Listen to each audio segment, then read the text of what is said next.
Do you know who these men are? They're all connected and are responsible for making the world a better place. Let's start at the very beginning. In 1962, this man, Eric Ambler, writes a book titled The Light of Day, which is read by this man, Jules Dassin, who decides to make a movie based on the plot. It's released in 1964 under the title Topkapi, a heist film in which an emerald-encrusted dagger is nicked from a high-security museum by a band of amateurs who've been recruited by a sharp mastermind. This idea, among several other flashes, impressed him, Bruce Geller, a Hollywood executive who decides to create a show on this plot, though he replaces the lead cat burglars with a bunch of good guys, all undercover operatives.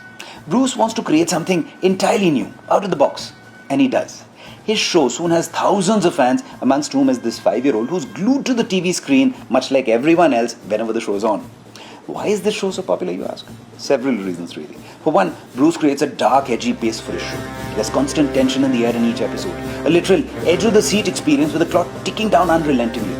Bruce also contributes to popular jargon. He creates a brand new verb that goes on to be included in the dictionary, one that becomes instantly popular and is used by each one of us to this day.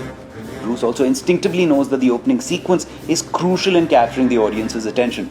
For this, he creates a montage that to his mind cannot have a better opening shot because it features his very own right hand.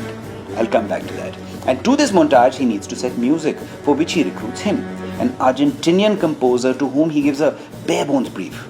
Bruce tells him to create something exciting that will instantly capture a viewer's attention for this fast-paced drama. Now, just like the show's heroes are constantly racing against time in every episode to save the world, the composer is also given a deadline so tight it would have reduced anyone to a nervous wreck. He literally has nothing to go by, but then Bruce shows him that opening sequence featuring his very own hand.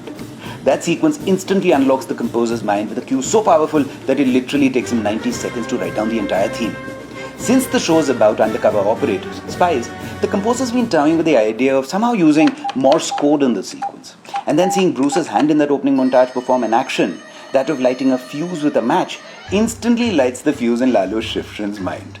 He's decided to spell the first 2 letters of the show's abbreviated name in Morse code that are translating to ...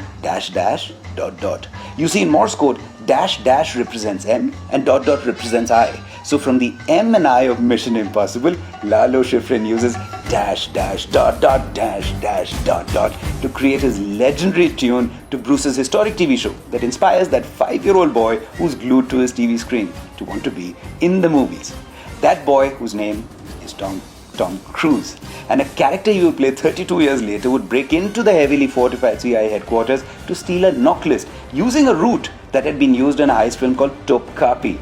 In Topkapi, they make off with a dagger. In Mission Impossible, Ethan Hunt unwittingly leaves behind a dagger.